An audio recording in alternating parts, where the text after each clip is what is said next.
இது ஒரு CBN தயாரிப்பு. நீங்கள் பார்த்துக் கொண்டிருப்பது ஒரு புதிய வாழ்க்கை நிகழ்ச்சி. வணக்கம். ஒரு புதிய வாழ்க்கை நிகழ்ச்சிக்கு உங்களை அன்புடன் வரவேற்கிறோம். இந்த நிகழ்ச்சியின் மூலமா உங்களை சந்திச்சதுல ரொம்பவே சந்தோஷப்படுறோம். இந்த மாதம் முழுவதும் நம்ம அடிக்ஷன் தொடர பார்த்துட்டு இருக்கோம். அதாவது அடிமையாகுதல் தலைப்புல பார்த்துட்டு இருக்கோம். அந்த வகையில இன்னைக்கு நம்ம பார்க்க இருக்கக்கூடிய தலைப்பு தந்தை இல்லாத இடத்தை எப்படி நிரப்புவது அப்படிங்கிறத பார்க்குறோம். தந்தை நம்ம வாழ்க்கையில் ரொம்ப முக்கியமானவங்க. அவங்க நமக்கு சரியான வழியை காட்டுறாங்க. ஒருவேளை உங்களுக்கு சரியான பாதை காட்டுறதுக்கு ஆள் இல்லை அப்படின்னா தவறான வழியில் நீங்கள் போகிறதுக்கான வாய்ப்பு மிக அதிகம். உங்களுடைய வாழ்க்கையும் பாழாய் போய்விட வாய்ப்பு மிக அதிகம். தந்தை ஒருவேளை அவங்களுடைய பொறுப்பை உணராதவங்களா இருந்தாலோ, அப்படி இல்லை தகப்பன் இல்லாதவங்களா இருந்தாலோ, அவங்களுடைய வாழ்க்கையில் ஒரு வெற்றிடம் வரும். அப்போ அந்த வெற்றிடத்தை நிரப்பும்போது தேவையில்லாத சில போதை பழக்கத்திற்கு அடிமையாவதை நம்மளால் பார்க்க முடியுது. பிறகு எப்படி நம்ம அதிலேருந்து மீண்டு வரலாம், அதைத்தான் நம்ம இன்றைக்கான நிகழ்ச்சியில் பார்க்க இருக்கிறோம். ஒருவேளை அவங்களுடைய தகப்பன் தவறி போயிட்டாங்க, தகப்பன் இல்லை அப்படின்னா அந்த அன்பை அவங்க வெளியில் தேட ஆரம்பிப்பாங்க. ஒருவேளை அது தவறான நட்பாக இருந்தால் அவங்களுடைய வாழ்க்கையை மாறி போயிருந்ததை நம்மளால் பார்க்க முடிகிறது. இதை குறித்து நம்ம இன்றைக்கான நிகழ்ச்சியில் பார்க்க இருக்கிறோம். நம்முடைய நிகழ்ச்சியில் இப்போது வருவது யார் கண்டுபிடிங்க பகுதி. வாங்க பார்க்கலாம்.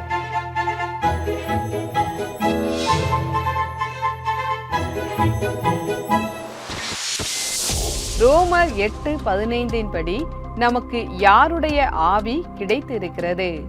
ஆப்ஷன் ஏ பயத்தின் ஆவி, ஆப்ஷன் பி அடிமைத்தனத்தின் ஆவி, ஆப்ஷன் சி புத்திர சுவிகாரத்தின் ஆவி, ஆப்ஷன் டி ஆதரவற்ற உணர்வின் ஆவி. இதற்கான பதில் உங்களுக்கு தெரிஞ்சிருந்தா எங்களுடைய CBN இந்தியா யூடியூப் சேனலுக்கு வந்து இன்றைய எபிசோடின் கமெண்ட் செஷன்ல உங்களுடைய பதிலை பதிவு செய்யுங்க. தந்தையோட முக்கியத்துவத்தை குறித்து நம்ம இன்றைக்கான நிகழ்ச்சியில பார்த்துட்டு இருக்கோம். இதற்காக ஒரு ஜீவனுள்ள சாட்சியை பார்க்க இருக்கிறோம். ஈசா சோனி அவங்கள நம்ம சந்திக்க இருக்கிறோம். இவங்களுடைய அப்பா ஒரு குடிகாரராக இருந்திருக்காங்க. அவங்க குழந்தைங்களை சரியாக பராமரிக்கலை, சரியாக அவங்க கவனிக்காமல் தள்ளியே இருந்திருக்காங்க. ஈசாக்கு அதனால் தகப்பனுடைய அன்பு கிடைக்காம இருந்திருக்கு. அந்த அன்பை தேடி அவங்க வெளியில் போக ஆரம்பிச்சிருக்காங்க. அவங்க தவறான நட்பை அவங்க தேர்ந்தெடுத்திருக்காங்க. அதுக்கப்புறம் அவங்களுடைய வாழ்க்கையில் என்ன மாற்றங்கள் வந்தது, அதுக்கப்புறம் எப்படி அதிலேருந்து மீண்டு வந்தாங்க, எப்படி தேவனுடைய அன்பை அவங்க தெரிந்து கொண்டாங்க, ஒரு புதிய வாழ்க்கையை பெற்றுக்கொண்டாங்க அப்படின்னு அவங்க சொல்றாங்க. வாங்க பார்க்கலாம். அங்க பெரிய பணக்கார குடும்பத்தை சேர்ந்தவங்க. எங்க அப்பாவுக்கு நல்ல ஒரு பிஸ்னஸ் இருந்துச்சு. அதோட அவங்க டாக்டராகவும் இருந்தாங்க. ஆனா ஒரு நேரத்துல நான் 10ஆம் வகுப்பு படிச்சுக்கிட்டு இருக்கிறப்ப எங்க அப்பா நிறைய குடிக்க ஆரம்பிச்சிட்டாங்க. அவங்க நிறைய குடித்ததால மற்றவங்க காலையில் டிஃபன் சாப்பிட்ற நேரத்தில் கூட அவர் மது குடிப்பார். வீட்டோட நிலைமை ரொம்ப மோசமாயிடுச்சு. கொஞ்சம் கொஞ்சமாக எல்லா விஷயங்களும் மோசமாக்கிட்டே இருந்துச்சு. சண்டை போடுறது இந்த நேரம் தான் இல்லாமல் எப்போ வேணாலும் எந்த நேரமும் சண்டை நடந்துக்கிட்டே இருந்துச்சு. இந்த சூழ்நிலையில் நான் தான் என் குடும்பத்தை பார்த்தேன். சூழ்நிலையை நான் பார்த்தப்ப வீட்டில் எனக்கு கொஞ்சம் கூட நிம்மதியே இல்லை. எங்கள் அம்மாவும் எப்பவும் டென்ஷன்லேயே இருந்தாங்க. அப்போ வெளியே போய் நான் நிம்மதியை தேடலான்னு நினச்சேன். ஆனால் அதுக்கு கூட எனக்கு தைரியம் இல்லை.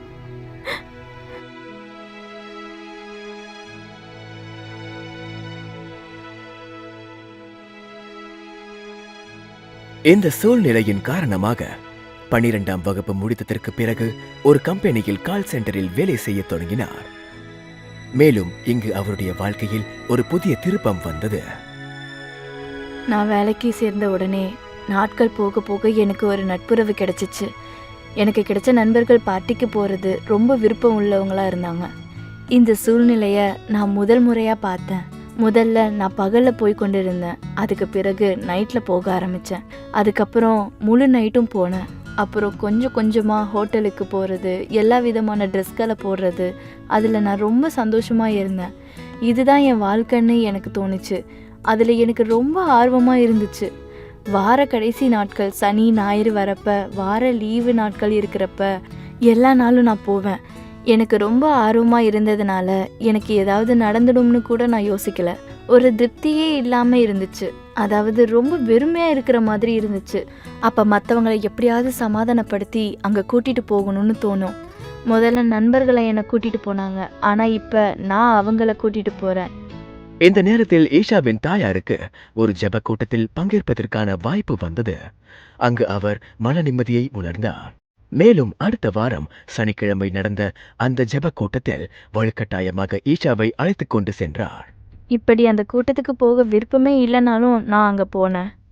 அங்கே நான் போனப்போ இது வரைக்கும் என் வாழ்க்கையில் பார்க்காத ஒரு சூழ்நிலையை அங்கே நான் பார்த்தேன். மக்கள் ஆண்டவர் இயேசுவை ஆராதனை செய்கிறதும் பாட்டு பாடுறதும் சந்தோஷமாக இருக்கிறதும் மகிழ்ச்சியாக இருக்கிறதையும் பார்த்தேன். அங்கே நிறைய அன்பு இருக்கிறதுன்னு எனக்கு தோணுச்சு. எனக்கு அங்கே நிறைய நிம்மதி கிடைச்சிச்சு.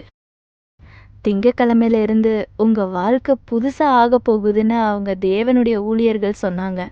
முதல்ல எனக்கு கொஞ்சம் சந்தேகம் வந்துச்சு. பிறகு அவங்க சொன்ன எல்லா வார்த்தைகள் மேலேயும் எனக்கு நம்பிக்கை வந்துச்சு. ஈஷா ஒரு நாள் ஆபீஸில் இருந்து வீட்டிற்கு வந்தபோது அவருக்கு ஒரு ஃபோன் வந்தது. அந்த ஃபோனில் ஒரு பொண்ணு பேசினா. நீங்கள் லவ் பண்ணுற பையன் கூட எனக்கு என்கேஜ்மெண்ட் ஆயிடுச்சுன்னு அந்த பொண்ணு சொன்னான். அந்த நேரம் என்னை என்னால் கட்டுப்படுத்தவே முடியல. நான் ரொம்ப மன அழுத்தத்துக்குள்ளே போயிட்டேன். ரொம்ப அதிர்ச்சியாகி நான் ரொம்பவே உடைஞ்சு போயிட்டேன். அப்போ உண்மையை நான் தெரிஞ்சுக்கிட்ட பிறகு ஆண்டவர் இயேசு கிறிஸ்து மேலே எனக்கு நம்பிக்கை வந்துச்சு. நான் இருந்த அந்த தவறான நட்புலேருந்து ஆண்டவர் இயேசு கிறிஸ்து என்னை வெளியே கொண்டு வந்து பிறகு என் வாழ்க்கையே மாற்றிட்டாரு. இப்பொழுது ஈஷா பைபிள் வசனங்களை அதிகமாக படிக்கத் தொடங்கி இருக்கிறார். நான் ஒரு வசனம் வாசித்தேன். அது யோவான் 3:16. அதில் இப்படி எழுதியிருக்கு: தேவன் தம்முடைய ஒரே பேரான குமாரனை விசுவாசிக்கிறவன் எவனோ அவன் கெட்டுப்போகாமல் நித்திய ஜீவனை அடையும்படிக்கு அவரை தந்தருளி இவ்வளவாய் உலகத்தில் அன்பு கூர்ந்தாருன்னு அது சொல்லுது. இந்த வசனத்தை நான் வாசிச்சப்ப நான் ரொம்ப அழுதேன். நான் ஆண்டவர்கிட்ட மன்னிப்பு கேட்டேன், மனம் திரும்பினேன். அதோட அவரோட அன்பு உண்மையாகவே ரொம்ப சிறந்ததுன்னு அப்போ நான் உணர்ந்தேன். அதை யாராலையுமே புரிஞ்சுக்க முடியாது.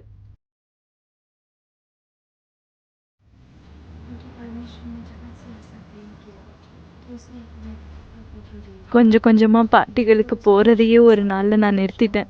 பிறகு நான் என் குடும்பத்தோட ரொம்ப சந்தோஷமாக இருக்க ஆரம்பித்தேன். ஏன்னா எனக்கு தேவன்கிட்ட எல்லா சந்தோஷமும் கிடைச்சிச்சு. இன்றைக்கு ஈஷா சோனியும் அவருடைய குடும்பமும் கடந்த பல வருடங்களாக ஆவிக்குரிய வாழ்க்கையில் வளர்ந்து கொண்டிருக்கின்றனர். எங்கள் அப்பா என் கூட இல்லை, ஆனால் இயேசு கிறிஸ்துவாகிய தேவன் என் கூட எப்போதுமே இருக்கார். இந்த என்னோட சாட்சியையும் ஆண்டவருடைய செய்தியையும் நான் இப்போ பல வருஷங்களாக ஜனங்களுக்கு நடுவில் கொண்டு போய்கிட்டு இருக்கேன். இயேசுவின் நாமம் துதிக்கப்படத்தக்கது. ஆண்டவருக்கே மகிமை உண்டாகட்டும். நன்றி ஈஷா, உங்களுடைய சாட்சிக்காக மிக்க நன்றி. உங்கள் வாழ்க்கையில் இருந்த வெறுமையின் காரணமாக நீங்கள் நிறைய கெட்ட பழக்கங்களை நீங்கள் அதுக்கு அடிமையாயிருக்கீங்க அப்படிங்கிறத எங்களால் பார்க்க முடியுது. ஆனால் தேவனுடைய அன்பை நீங்கள் பெற்றுக்கொண்ட போது அதிலிருந்து மீண்டு வந்தீங்க, ஒரு விடுதலையை பெற்றீங்க, ஒரு சமாதானத்தை பெற்றுக்கொண்டீங்க அப்படிங்கிறத எங்களால் பார்க்க முடியுது. தேவன் உங்களை மேன்மேலும் ஆசீர்வதிப்பாராக. இந்த சாட்சி பார்த்துட்டு இருக்க உங்களுக்கு ஒரு உத்வேகத்தை கொடுத்துருக்கோம் அப்படின்னு நாங்கள் கர்த்தருக்குள்ளே விசுவாசிக்கிறோம். நான் உங்களுக்காக ஒரு கதையை சொல்கிறேன். அதாவது ஒரு ராஜாவுக்கு கோல்ஃப் விளையாட்டு ரொம்ப பிடிக்கும். அப்போ அவர் என்ன பண்ணியிருக்காரு, அவருடைய நாட்டுக்கு எல்லா வீரர்களையும் வரவழைத்து ஒரு போட்டியை நடத்துகிறாரு. அந்த கோல்ஃப் மைதானத்தில் நல்ல சிறப்பாக விளையாண்ட ஒரு வீரரை அவர் தேர்ந்தெடுத்து அவரை கூப்பிட்டு கேட்குறாரு, உங்களுக்கு என்ன வேணுமோ கேளுங்க, அந்த வீரர்கிட்ட கேட்குறாரு. அப்போ அந்த வீரர் அவருக்கு கேட்கணுன்னு ஆர்வமாக இருக்குது, ஆனால் கேட்டு ஏதாவது தெரியாமல் கேட்டனா எல்லாரும் சிரிச்சிருவாங்க, எதுவும் நினைப்பாங்க அப்படி சொல்லிட்டு அமைதியாக இருக்காரு. ஆனால் அந்த ராஜா மறுபடியும் கேட்குறாரு, உங்களுக்கு என்ன வேணும் கேளுங்கப்பா, நான் தரேன் அப்படி சொல்லிட்டு. அப்போது அந்த வீரர் கேட்குறாரு, எனக்கு விளையாடுறதுக்கு இந்த மைதானத்தை தாங்க அப்படின்னு கேட்டார். எல்லா ஃபோக்கஸும் அந்த வீரர் பக்கம் திரும்புது. என்ன கேட்டுட்டாரு அவர், எனக்கு இந்த மைதானத்தை தாங்க. சரி அப்படின்னு சொல்லி அந்த ராஜா சொல்லிட்டாரு. சொல்லி முடிச்சோன்னே இவர் வேலையை பார்த்துட்டு போகிறாரு. ஆனால் என்ன நினைக்கிறாருன்னா, ராஜாக்கு இருக்கக்கூடிய வேலையில் இதை எப்படி ஞாபகம் வச்சுக்கிடுவார் அப்படின்னு அவர் நினச்சிட்டு திரும்பியும் போய் அவர் கேட்கவும் இல்லை. அவர் அவருடைய சொந்த நாட்டுக்கு போயிருந்தார். இந்த வீரர் அவருடைய ரொட்டீன் வேலையை பார்க்க ஆரம்பிச்சிட்டாரு. டெய்லி ப்ராக்டிஸ்லாம் பண்ணிகிட்ருக்காரு. ஒரு நாள் அவங்க வீட்டுக்கு ஒரு லெட்டர் வருது.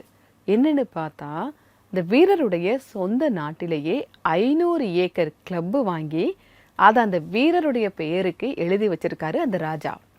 இதை பார்த்தோன்னே அந்த வீரருக்கு ஒரே ஆச்சரியம். நம்ம அந்த நாட்டில் அந்த விளையாண்டோமே, அதை தானே நம்ம கேட்டோம், நமக்கு இவ்வளோ பெரிய கிளப்பு கொடுத்துருக்காங்களே அப்படின்னு இவருக்கு ஒரே ஆச்சரியம். இந்த கதையில் ஒரு முக்கியமான உண்மை இருக்குது. இவர் இந்த வீரருடைய அனுபவத்தை வைத்து அவர் ஒரு விஷயத்தை கேட்குறாரு. ஆனால் அந்த ராஜா அவருடைய அனுபவம் அதை விட பெரிது. அவர் கொடுக்கணும்னு நினைக்கிறதும் பெரிது. அவருடைய அனுபவத்தை பொறுத்து அவர் கொடுத்திருக்கிறார். நம்முடைய வாழ்க்கையிலும் இதுதான். நீங்கள் ஒரு விஷயத்தை நினைக்கிறீங்க, தேவன் உங்களுக்காக ஒரு விஷயத்தை தர்றாரு. நீங்கள் உங்கள் அனுபவத்தை வச்சு கேட்குறீங்க, தேவன் அவருடைய அனுபவத்தை வைத்து உங்களுக்கு தருகிறார்.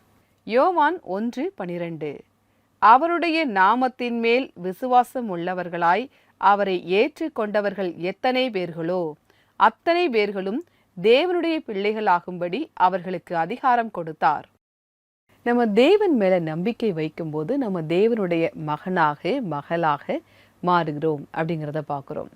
நீங்கள் தேவன் மேலே நம்பிக்கை வைக்கும்போது தேவனுடைய பிள்ளையாக மட்டும் மாறுவதில்லை, அவர் உங்களுக்கு அதுடன் சேர்த்து அன்பும் தருகிறார், ஆதரவு தருகிறார், உங்களிடத்தில் ஒரு நெருக்கத்தை தருகிறார், உங்களுக்காக ஒரு ஆறுதலையும் அவர் தருகிறார். நீங்கள் கேட்குறது அவர் பிள்ளையாகணும் மட்டும்தான் கேட்குறீங்க, ஆனால் அவருடைய எண்ணம் அது மட்டும் தர்றது கிடையாது, அவர் எல்லாவற்றையுமே சேர்த்து தருகிறார் அப்படிங்கிறத பார்க்குறோம்.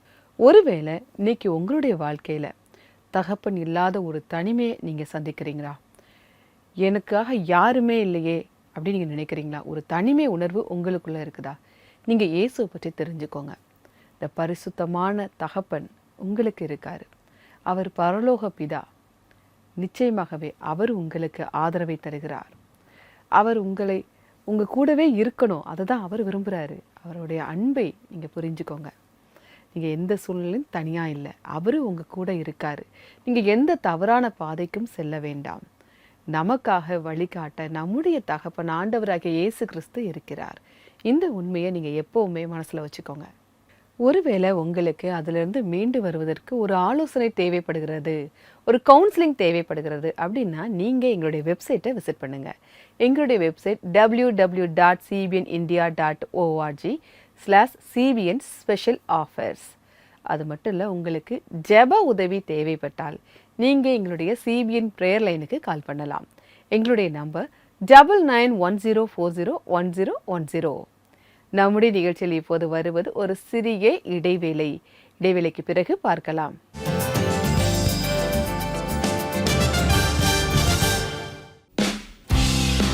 இந்த முறை நேஷனல் டிவியில் Saint Patrick church Bengaluru, Saint Ursula girls high school Nagpur மற்றும் செயின்ட் தாமஸ் ஸ்கூல் காசியாபாத்தில் இருந்து இப்பொழுது தேசிய சேனலில், அதோடு கூட அஜ்மீரில் இருந்து அழகான ஹவாலியும் கேட்போம்.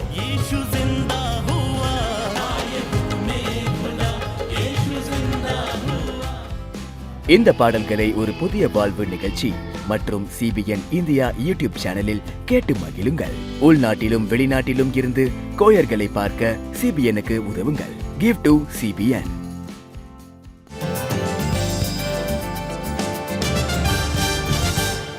வெல்கம் பேக் டு ஒரு புதிய வாழ்க்கை. இன்னைக்கு நம்முடைய நிகழ்ச்சியில் தந்தையின் முக்கியத்துவத்தை குறித்து நம்ம பார்த்துட்டு இருக்கோம். நமக்கு ஒரு நல்ல தந்தை இருக்காங்க, நம்ம மேலே அன்பாக இருக்காங்க, நமக்கு ஒரு நல்ல வழியை காட்டிட்டு இருக்காங்க அப்படின்னா நம்ம எந்த காரணத்தை கொண்டும் தவறான வழிக்கு போகவே மாட்டோம். ஒருவேளை அப்படி இல்லை அப்படிங்கிற பட்சத்தில் நம்ம என்ன பண்ணுவோம், அந்த அன்பை நம்ம வெளியில் தேட ஆரம்பிப்போம். சில நேரம் அது தவறாக இருந்தால் நம்முடைய வாழ்க்கையே மாறி போயிடும். ஏதாவது ஒரு போதை பழக்கத்திற்கு நம்ம அடிமையாகிடுவோம். இதில் மறுவாழ்வு மையத்துடைய பங்கு ரொம்ப முக்கியமாக இருக்குது. இப்போ நம்ம நிஜாத் மறுவாழ்வு மையத்தின் நிர்வாகி மல்கோத்ரா சாரை சந்திக்க போகிறோம். பொதுவாகவே நம்ம ஏதாவது ஒரு போதைக்கு அடிமையாகவும் நம்ம என்ன சொல்லுவோம் அப்படின்னா, என்னுடைய சூழ்நிலையை தான் இப்படி ஆயிடுச்சு, அதனால தான் நான் இப்படி ஆயிட்டேன் அப்படின்னு நீங்கள் காரணம் சொல்ல ஆரம்பிப்பீங்க. இந்த காரணத்தினால தான் நான் இப்படி ஆயிட்டேன் அப்படின்னு நீங்கள் சொல்லுவீங்களே தவிர உண்மையான காரணம் என்ன அப்படிங்கிறது நமக்கு தெரியாது. இதை சௌரவ் மல்கோத்ரா சார் நமக்காக சொல்கிறாங்க. வாங்க பார்க்கலாம். பிசினஸ் நஷ்டமாயிடுச்சு, கொஞ்சம் கூட பணமே இல்லை, வறுமையினால, மனைவியினால, அம்மா அப்பாவால வாழ்க்கையோட சூழ்நிலைகளோட காரணமா அப்படின்னு இதுல எதுவுமே உண்மை கிடையாது. நான் உண்மையை சொல்லணும்னா வறுமை தான் காரணம். Middle class, upper middle class, அப்புறம் பணக்காரங்களுக்கு இந்த அடிமைத்தனம் வர்றது ரொம்பவே சாதாரணமான விஷயம். படிக்காதவங்கள்ல இருந்து டாக்டர் வரைக்கும், இன்ஜினியர்ல இருந்து PhD படிச்சவங்க வரைக்கும் இது இருக்கு. மனைவியால தான் எனக்கு இது வந்துச்சுன்னு எல்லாரும் சொல்லுவாங்க. ஆனா அப்படி கிடையாது. ஏன்னா திருமண வாழ்க்கை நல்லா இருந்தவங்களுக்கும் சின்ன வயசு வாழ்க்கை நல்லா இருந்தவங்களுக்கும் கூட இந்த அடிமைத்தனம் வந்திருக்கு. வேலைகள் போனதுனால எத்தனையோ பேரு வேலையை இழந்திருக்காங்க, வேலை இல்லாம இருக்காங்க. அவங்களுக்கு இந்த தீய பழக்கம் வரல. பாருங்க, வேற ஏதாவது சில காரணங்களால என்னோட முடிவுல சில பாதிப்பு வரலாம். அதாவது உன்னை நாங்க வீட்டை விட்டு அனுப்பிடுவோன்னு அப்பா அம்மா சொல்லுவாங்க. நான் உன்னை விட்டு போயிடுவேன்னு மனைவி சொல்லுவாங்க. உன்னைய வேலையை விட்டு எடுத்துருவேன்னு பாஸ் சொல்லுவாரு. இல்ல நீங்க சாப்பிடுற அந்த பொருளால உடல் ரீதியான பிரச்சனையோ இல்ல ஏதாவது விபத்து ஏற்பட்டிருந்தாலோ உங்க உடல் ஆரோக்கியம் கெடுதுன்னு ஒருவேளை உங்களுக்கு தோணினாலும், வெளிப்புறமா காரணங்கள் எவ்வளவு பெருசா இருந்தாலும் சரி, என்ன பொறுத்த வரைக்கும் நான் என்ன சொல்வேன்னு உங்களுக்கு தெரியுமா? ஒரு மனுஷன்னா தியாகம் பண்றது இயல்புதான். ஒருவேளை உங்க உள்ளுக்குள்ள இருந்தோ இல்ல வெளியே இருக்கிற காரணங்களாலேயோ உங்களுக்குள்ள விருப்பமே இல்லைன்னா, எனக்குள்ள அந்த விருப்பம் இல்லாத வரைக்கும் இதை எப்படியாவது விட்டுறணும்னு எனக்குள்ள எண்ணம் வரவே வராது. அப்ப வரைக்கும் அதை விடவே முடியாது. அப்புறம் இது மறைக்க முடியாத ஒரு விஷயமா இருக்கு. ஆனா ஒரே ஒரு விஷயம் என்னன்னா, கடைசி முடிவு அவங்க தான் எடுக்கணும். டாக்டர் கிட்ட போறதுக்கு அவங்களுக்கு விருப்பம் இருக்கணும். மிக்க நன்றி சௌரவ் சார். பொதுவாகவே தீய பழக்கத்தை பற்றி மக்கள் மத்தியில் ஒரு மூட நம்பிக்கை இருக்குது. ஆனால் இன்னைக்கு நீங்கள் சொன்ன விஷயம் ரொம்ப தெளிவாக மக்களுக்கு நீங்கள் சொல்லியிருக்கீங்க. மிக்க நன்றி. அது மட்டும் இல்லை, இந்த மாதம் முழுவதும் ஒவ்வொரு நாளும் நீங்கள் ஒவ்வொரு தலைப்பில் நீங்கள் எங்கள்கிட்ட பேசிட்டு வரீங்க. மிக்க நன்றி. தேவன் உங்களை ஆசீர்வதிப்பாராக. நம்முடைய நிகழ்ச்சியில் இப்போது வருவது ஒரு சிறிய இடைவேளை. இடைவேளைக்கு பிறகு நம்ம எல்லாம் சேர்ந்து ஜெபிக்கலாம். இடைவேளைக்கு பிறகு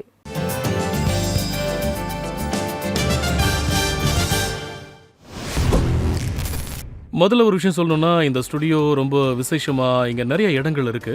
இங்க லைட்டிங் ரொம்ப அற்புதமா பண்ணிருக்காங்க. அப்புறம் கேமராஸ் ரொம்ப ஹை அண்ட் கேமராஸ் எல்லாம் வச்சிருக்காங்க. இங்க ஒரு சின்ன ஏரியாலேயே மல்டிபிள் செட்ஸ் இருக்கு. ஸோ இங்க ஒரு செட்டை ரெடி பண்றதுக்கு ரொம்ப நேரம் ஆகாது. ஆனா இது எல்லாத்தையும் விட ரொம்ப அற்புதமான விஷயம் என்னன்னா, இங்க இருக்கிற CBN டீம் தான் நம்மள ரொம்ப கம்ஃபர்டபுளா வச்சுப்பாங்க. இங்க இருக்கிற டீம் மெம்பர்ஸ் எல்லாருமே ரொம்ப எக்ஸ்பீரியன்ஸ் ஆனவங்க. அதனால இங்க டெல்லி, குர்கான்ல இருக்கிற டீமோட ஒர்க் பண்றது எனக்கு ரொம்பவே சந்தோஷமா இருக்கு.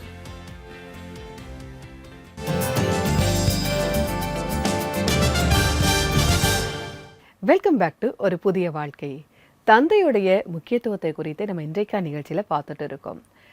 அந்த வெற்றிடத்தை நாம் எப்படி நிரப்புவது அதையும் பார்த்துட்டு இருக்கோம். உங்களுக்கு தந்தை இல்லை அல்லது அவங்க சரியான பொறுப்பில் இல்லை அப்படிங்கும்போது உங்களுக்குள்ள ஒரு வெற்றிடம் வரும். அதனால் நீங்கள் தவறான வழிக்கு போவதற்கான வாய்ப்பு மிக அதிகம். அந்த வெற்றிடத்தை எப்படி நிரப்ப வேண்டும், தேவனுடைய அன்பு எப்படி நிரப்புகிறது அப்படிங்கிறத நம்ம இன்றைக்கான நிகழ்ச்சியில் பார்த்துட்டு இருக்கோம். இப்போ நான் உங்களுக்காக ஜெபிக்க போகிறேன். நீங்கள் என் கூட சேர்ந்து ஜெபிக்கலாம். ஆண்டவரே, இந்த நேரத்திற்காக நன்றி கர்த்தாவே. நீங்கள் தான் எங்களை படைச்சிருக்கீங்க ஆண்டவரே.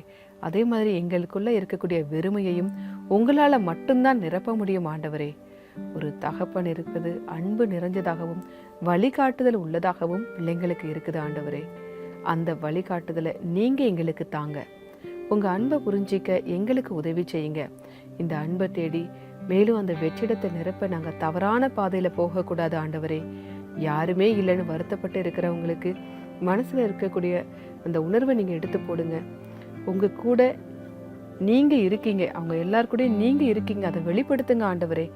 ஜெபத்தை ஆண்டவர் இயேசு மூலமாய் கேட்கிறோம் பிதாவே. ஆமேன், ஆமேன்.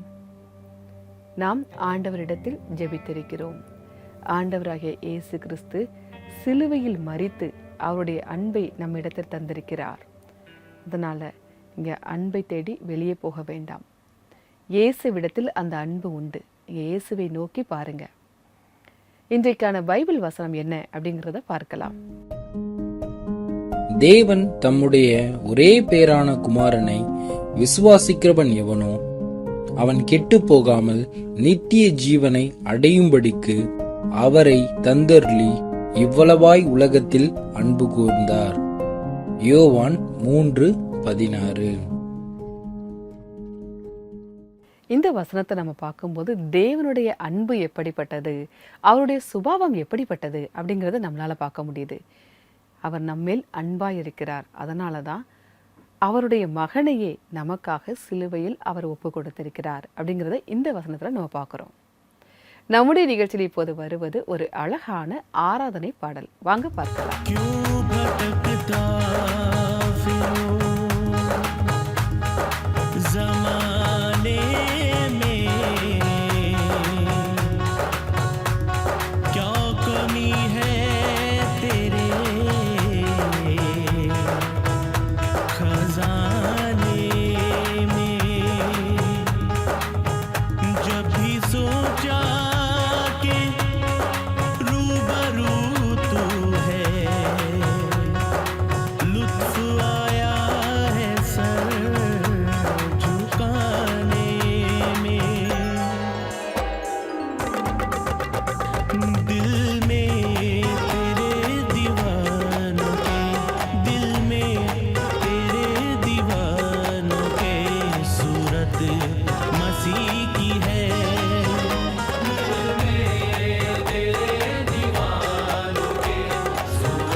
उसी की आरज़ू, दिल को उसी की आरज़ू, निस्बत मसीह की है। दिल को उसी की आरज़ू, निस्बत मसीह की है। मसीह की है, उसी की आरज़ू, निस्बत। ரொம்பவே அழகான பாட்டு. இந்த பாடலை பாடிய குழுவினருக்கு எங்களுடைய நன்றி. நிகழ்ச்சியுடைய நிறைவு பகுதிக்கு வந்துட்டோம். உங்களையும் என்னையும் நேசிக்க அன்பான ஒரு தேவன் இருக்காரு அப்படின்னு இந்த நிகழ்ச்சியின் மூலமா இன்னைக்கு நீங்க தெரிஞ்சிருப்பீங்க. நான் வேறொரு எபிசோட்ல உங்களை சந்திக்கிறேன். அதுவரை கர்த்தருடைய கிருபை உங்கள் அனைவரோடும் கூட இருப்பதாக. God bless you.